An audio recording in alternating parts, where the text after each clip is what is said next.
This is the School Success Podcast, a podcast for school leaders to learn from other school leaders what's working and what's not, and to get inspiration and encouragement, as well as strategies to grow school enrollment, connect with families, retain teachers, recruit teachers, and everything in between. You guys are heroes, and I cannot thank you enough for pouring into this next generation that's coming behind us. My goal is you will take at least one thing away from every episode that you can take back to your school to make it better than it is right now. Please enjoy the School Success Podcast. This podcast is brought to you by the Herzog Foundation. Time for school.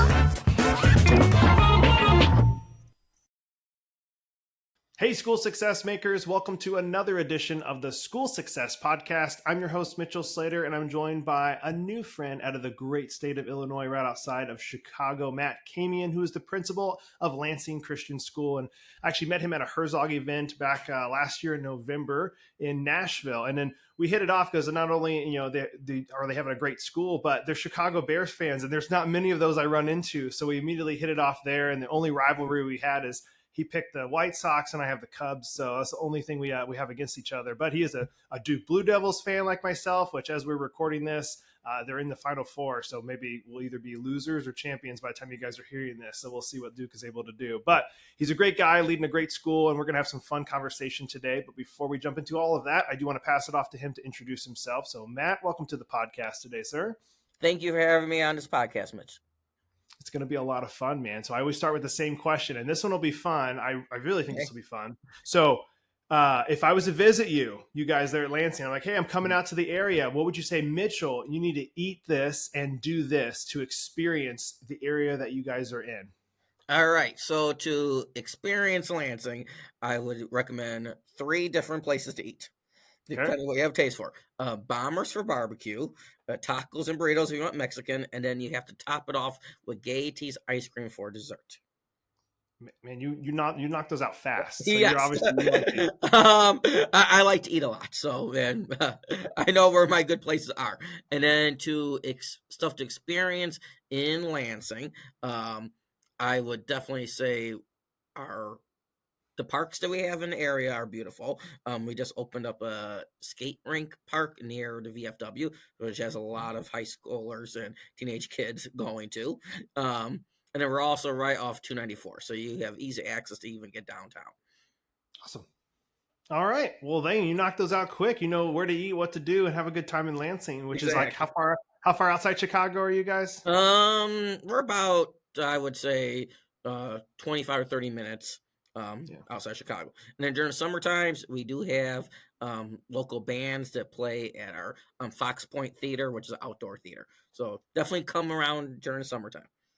Okay, yeah, because I've been there before in winter time. Well, Chicago area for a game, and it was brutally cold, which I expected. That was kind of the point why I went. But I've heard summers are beautiful in that area, so I'd love to do that.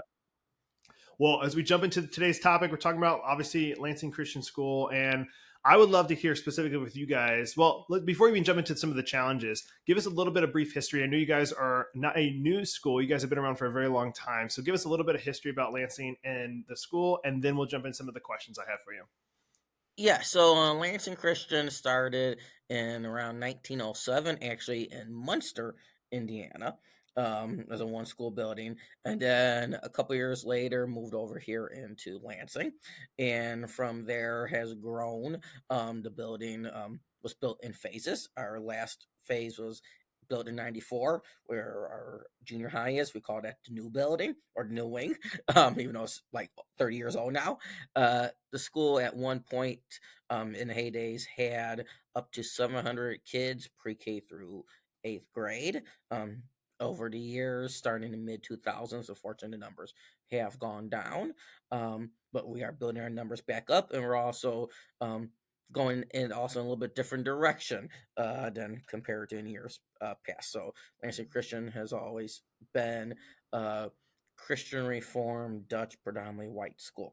The demographics in the Lansing area have changed. It's become more of a diverse area, and our student population is now more of a diverse ethically and racially, and also from religion. We have about 40 different churches represented here now in our student body. Okay, very good. Man alive. Okay, awesome. Well, with that, I'm sure come many challenges with what you guys are doing. You got an older school, you're trying to grow numbers back, you got a whole bunch of different people inside the actual school itself. What are some of the challenges that kind of come to mind that you guys are up against right now, and how are you combating those challenges? Yes. One of the challenges is actually we just walk right across our soccer field. State of Indiana has a robust voucher program for the students, where they can receive up to anywhere between 80 to 90% from the state for their tuition to use at the local Christian schools there. Uh, we used to have a lot of Indiana families. They, of course, have moved over into those sister schools, and some families even just sold their house in Lansing to move 5 miles down the road. Hmm. When you could get Christian education, top quality Christian education for only $2,000 to $3,000 compared to paying $9,000 if you're in Illinois, that's something a family has to discuss. So that has been one of the challenges, is now focusing our marketing and enrollment attentions on more on the Illinois side. That, yeah, we still get a few families from Indiana more around the pre-K kindergarten level, where the voucher isn't necessarily accessible at the pre-K level. But then we also have where we are experiencing with the new families coming into Lansing are more of a middle class, and they need more financial assistance. So I'm trying to raise funds through donors for scholarships and financial aid has been a challenge there too. A lot of families that come in, sometimes they just stay for a year just because they can't afford the tuition. The last couple of years has been a little bit of a revolving door, but we're getting back on the right track. This past summer, we had 90% retention rate. We're for the 3 years prior to that was in the high 60s. Part of it is we had a lot of families moving over to Indiana. And we just opened our re-enrollment for this year. It's only been open for 3 weeks, and we're already in upper 60s. So we're looking forward to another year of having a retention rate at around 90%. Hey, school success makers, Mitchell here. I just want to take a really quick break from the show to give a big, huge shout out to the Herzog Foundation. I absolutely love the Herzog Foundation. I've been friends and partners with them for a couple years now, but we're bringing it to a whole new level. And I'm excited to share that our very own School Success podcast is now featured on the Herzog Foundation Podcast Network. The Herzog Foundation is a powerhouse of resources designed to support schools like yours, from free training events through the Herzog Foundation Institute to their incredible online news publication, The Lion, and of course, our new podcast, Home. They have everything you need to stay informed and inspired. And if you're dreaming of starting your own Christian school or co-op, don't miss their online course, Schoolbox. It's a fantastic resource to help you get started on the right foot. At School Success, we're proud to partner with the Herzog Foundation to bring you these valuable tools and insights. So visit herzogfoundation.com to explore all they have to offer. Trust me, you won't want to miss out on these amazing opportunities for growth and success. And I love all the people over there, and I know you guys will too. So please, please go check them out, and you won't be disappointed. Now, back to the show. Okay, that's awesome, man. It's one of the first. You've heard the pros and cons coming out of the voucher program, and you mostly hear a lot of pros, except for like you got the public schools, of course, that are like, oh my goodness, we're losing students to this system. But then you hear this situation where you're like, like people are literally leaving the state of Illinois just to go right across the border, which you guys are right on the Exactly. border. My first year, actually, the summer, he would have been my board president, but he moved that summer to go across the state border and send his kids to one of our local sisters Christian schools. Man, yeah. And so this is part of like the thing you don't hear. You hear usually more pros, I guess, than cons. And this is one of the ones like Correct. going, well, here's a school that's it's in a way hurting because Illinois has not yet started with the voucher Exactly. program. Yes. Is that? When you say I'm hurting, assuming you yeah, guys. because my spring coming into my first year, 60 students that were Indiana students left. Whoa. Yeah. Yeah, that's a lot. And I'm assuming Illinois no chance for like school choice anytime soon. I think No, you guys. we did have a program called Invest the Kids Act, where if you donated to a school through a SGO, a scholarship granting organization, you received tax credits. But parents had to apply to a SGO, and then if they were approved, got a certain portion off their tuition. It was then given to the school. But that program sunset last June. Dang. Okay. Well, Yep. hopefully one day they'll pass something. But if not, then obviously there's things you guys are working on, like the marketing and doing different things to get more people to know Correct. about you guys and to come to the school. So that's. I know you guys are on the right foot and you're growing, so you're on the right direction. Are there Exactly. any other challenges that kind of come to mind for you guys that you're up against right now? That you're trying to work against. Um, the other challenge is trying to make sure we have a financial and stable budget.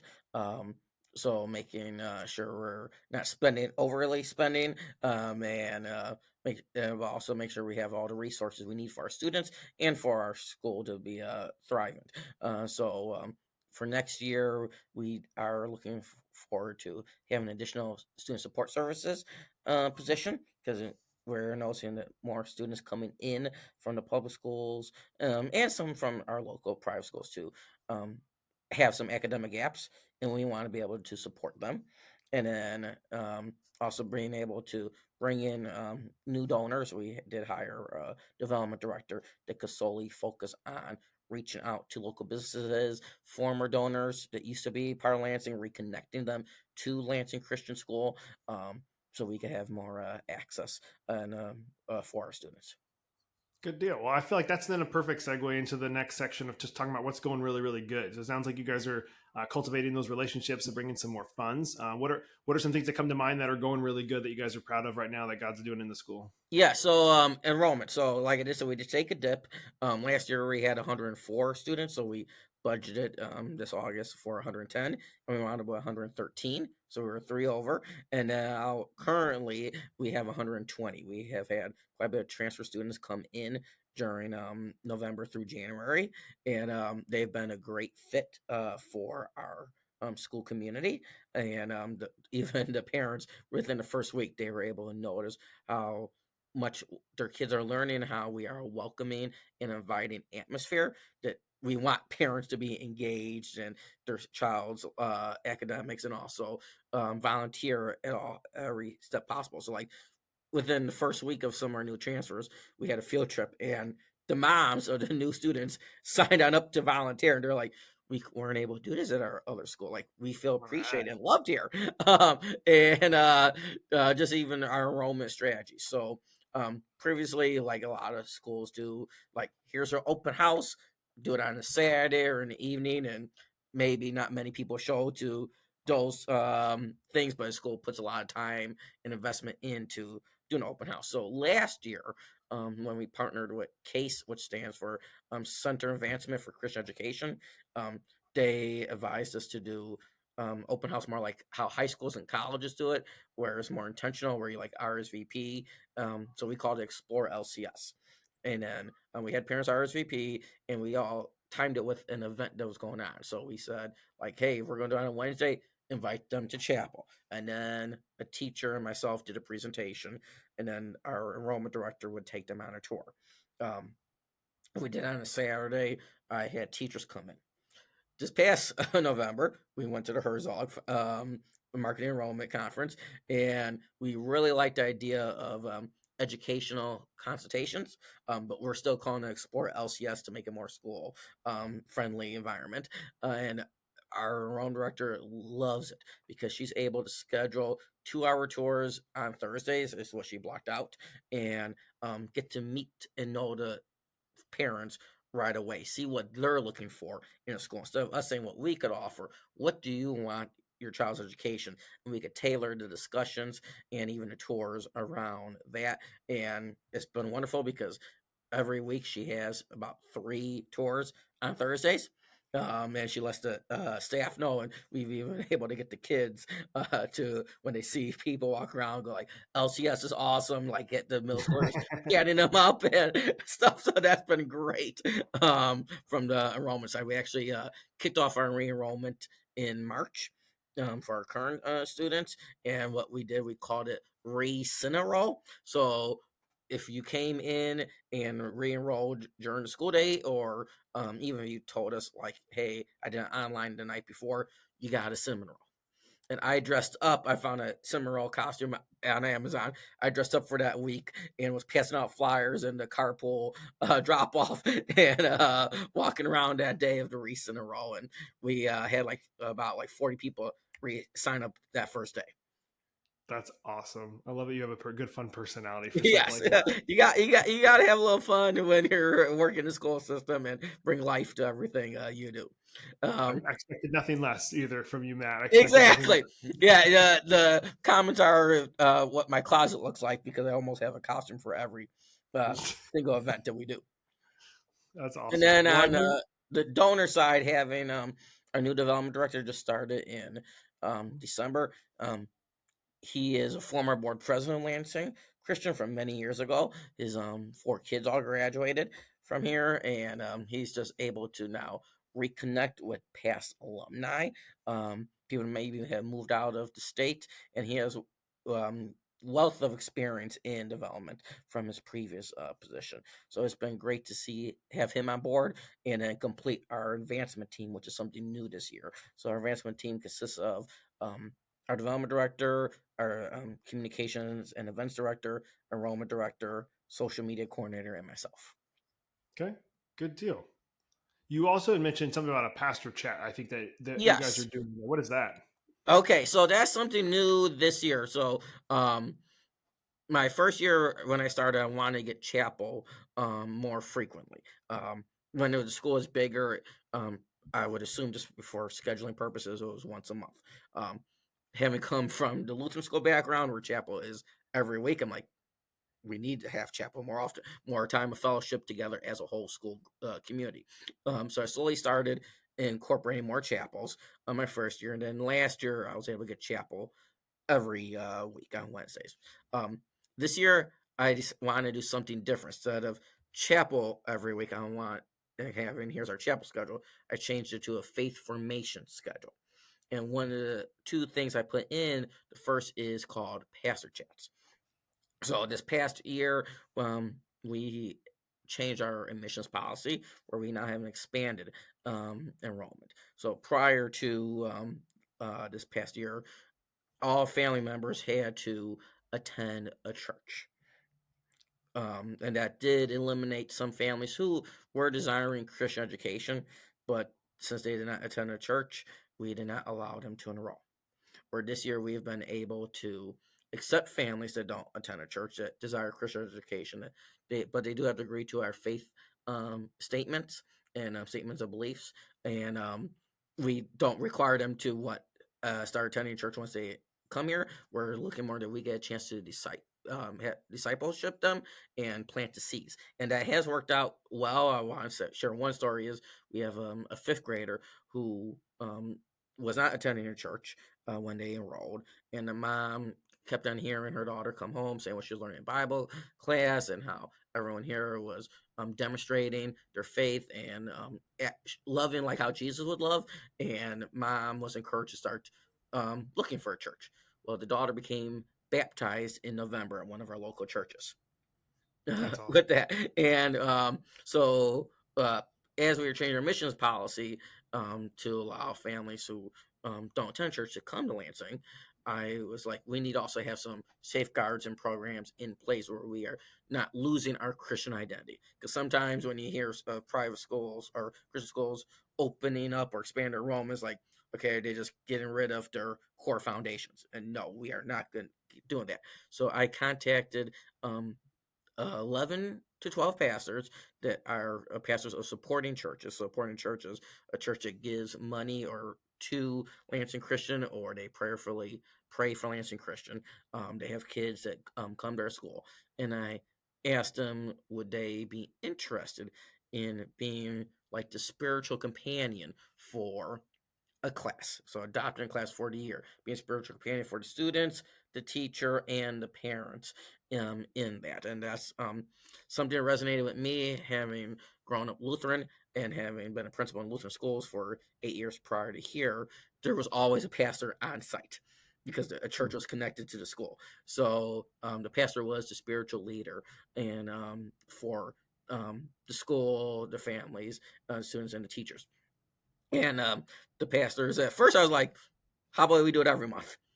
No, with the new concept, they weren't biting on that, so we went to every other month. And with after the first time we came in September, that they're like, no, we could do this every time now. Like once you get that first meeting with students out of the way, but no, it's been going great. Like we had a first grader who, unfortunately, her father unexpectedly passed away in a car accident.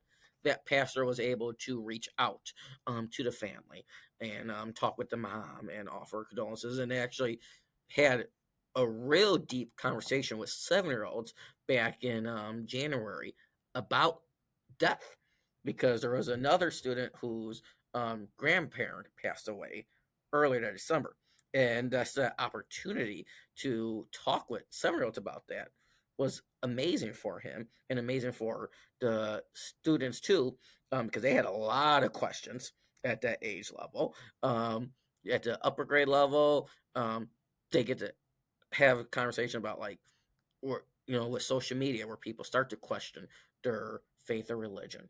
Dive deeper into those conversations.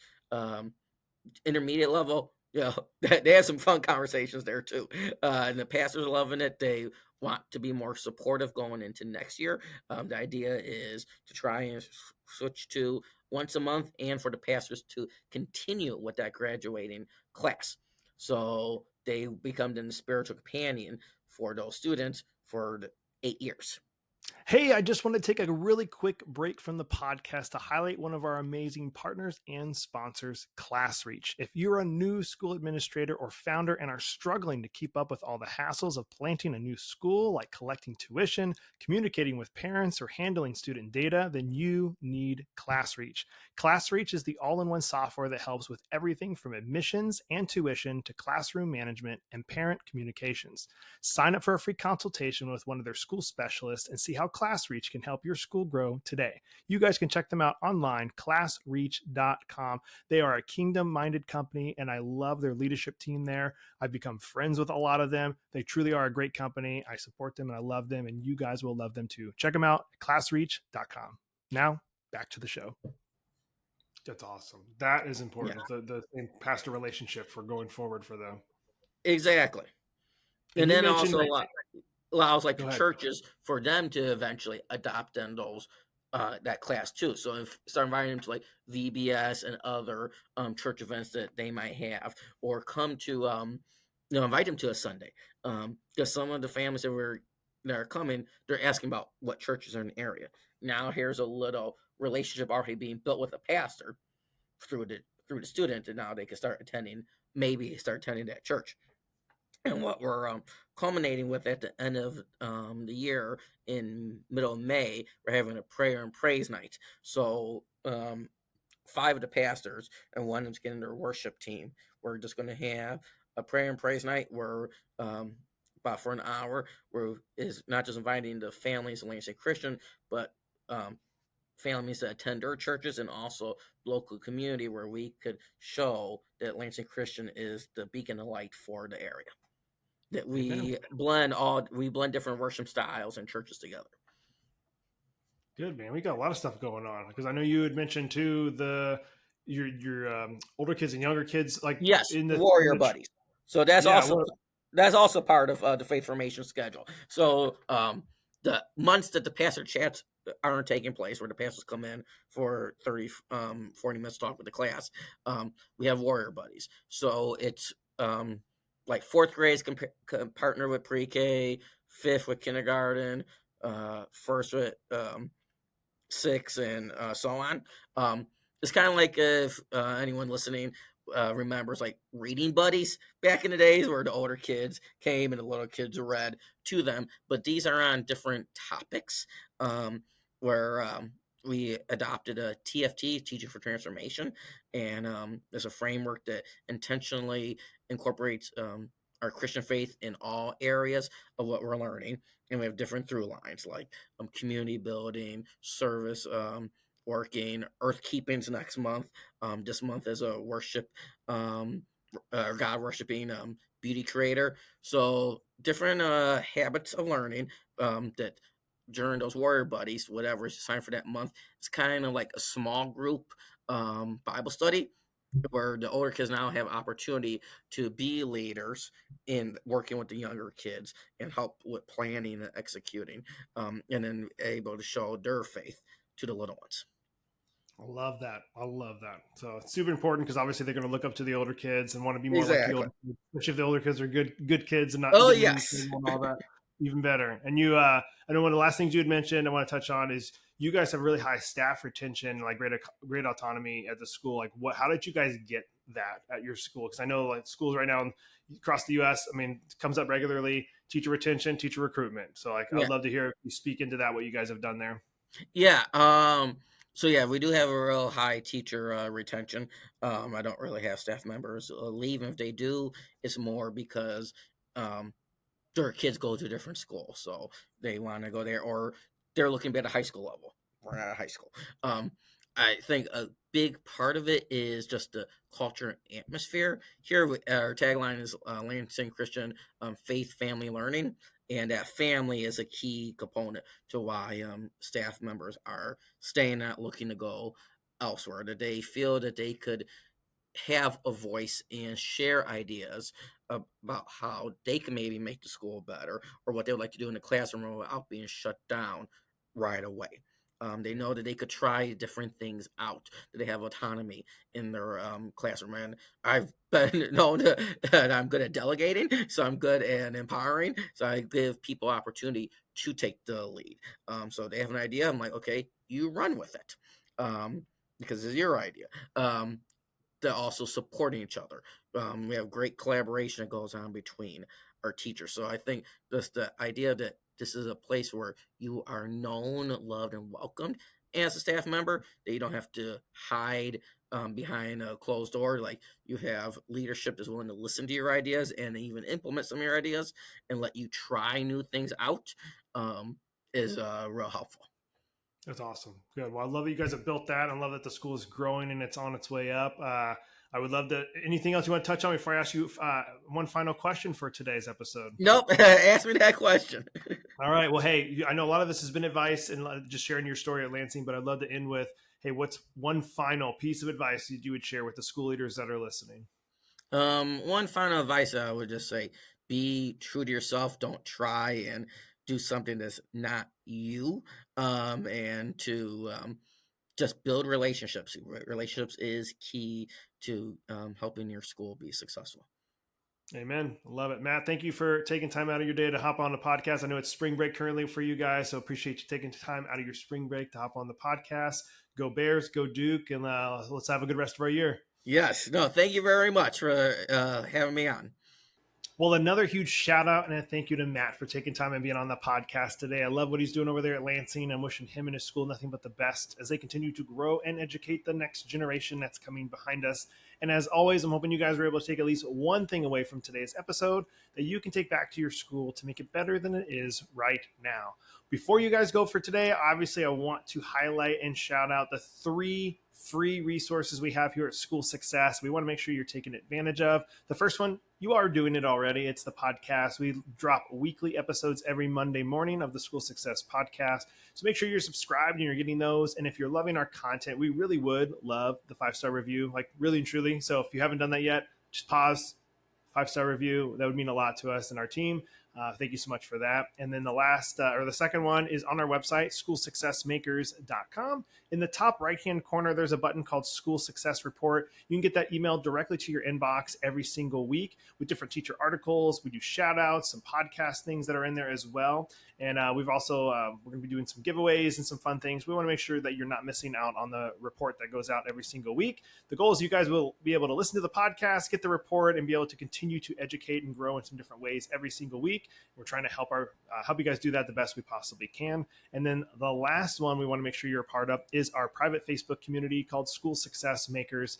Just go over there, join that, completely free. And I'm personally in there. I would love to see you in there as well. Ask questions, get to know other teachers and educators that are in there, and have some fun because you need some community in your life. It's so incredibly important. So make sure you're getting that. And if you guys have any questions, comments, concerns, or ideas, you can message us on our website, schoolsuccessmakers.com. We look forward to hearing from you soon. And we'll be back here next week with another awesome guest as usual on the School Success Podcast. We'll see you then. The views and opinions expressed in this program are those of the speakers and do not necessarily reflect the views or positions of the Herzog Foundation.